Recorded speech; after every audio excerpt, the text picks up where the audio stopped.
Exodus chapter 12. Now the Lord said to Moses and Aaron in the land of Egypt, This month shall be the beginning of months for you. It is to be the first month of the year for you.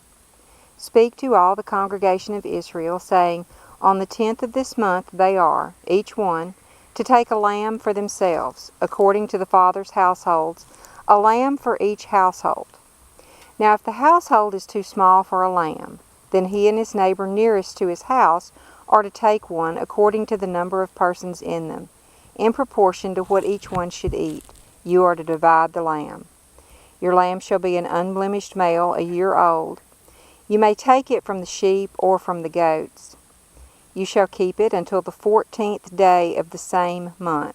Then the whole assembly of the congregation of Israel is to slaughter it at twilight.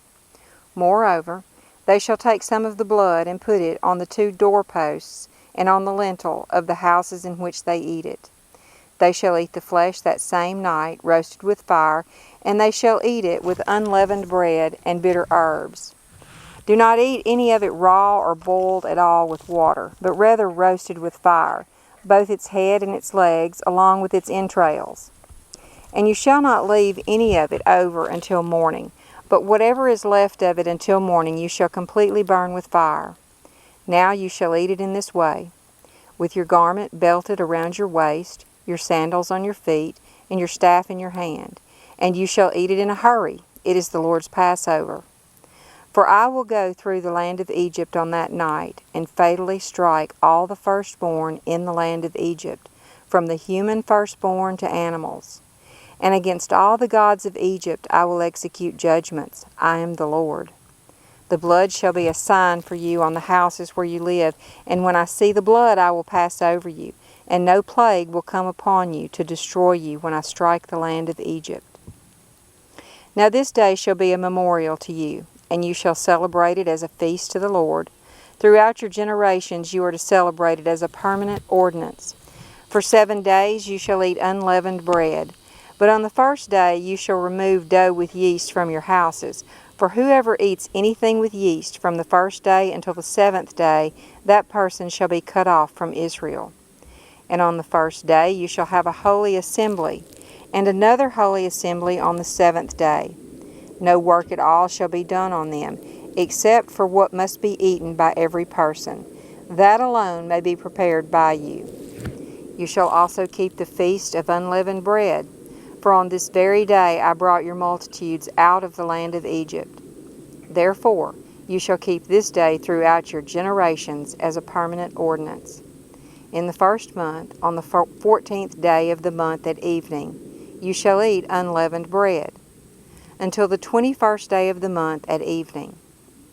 For 7 days there shall be no bread with yeast found in your houses, for whoever eats anything with yeast, that person shall be cut off from the congregation of Israel, whether he is a stranger or a native of the land.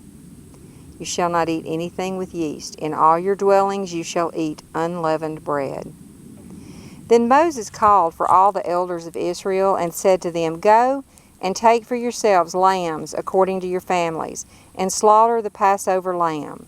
And you shall take a bunch of hyssop and dip it in the blood which is in the basin, and apply some of the blood that is in the basin to the lintel and the 2 doorposts. And none of you shall go outside the door of his house until morning.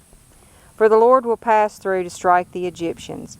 But when he sees the blood on the lintel and on the 2 doorposts, the Lord will pass over the door, and will not allow the destroyer to come into your houses to strike you. And you shall keep this event as an ordinance for you and your children forever. When you enter the land which the Lord will give you, as he has promised, you shall keep this rite. And when your children say to you, What does this rite mean to you? Then you shall say, It is a Passover sacrifice to the Lord, because he passed over the houses of the sons of Israel in Egypt when he struck the Egyptians, but he spared our homes. And the people bowed low and worshipped. Then the sons of Israel went and did so, just as the Lord had commanded Moses and Aaron. So they did. Now it came about at midnight that the Lord struck all the firstborn in the land of Egypt, from the firstborn of Pharaoh who sat on his throne, to the firstborn of the captive who was in the dungeon, and all the firstborn of cattle. And Pharaoh got up in the night, he and all his servants and all the Egyptians, and there was a great cry in Egypt, for there was no home where there was not someone dead. Then he called for Moses and Aaron at night and said, Rise up, and get out from among my people, both you and the sons of Israel, and go, worship the Lord as you have said. Take both your flocks and your herds as you have said, and go, and bless me also. The Egyptians urged the people to send them out of the land in a hurry, for they said, We will all be dead. So the people took their dough before it was leavened, with their kneading bowls bound up in the clothes on their shoulders.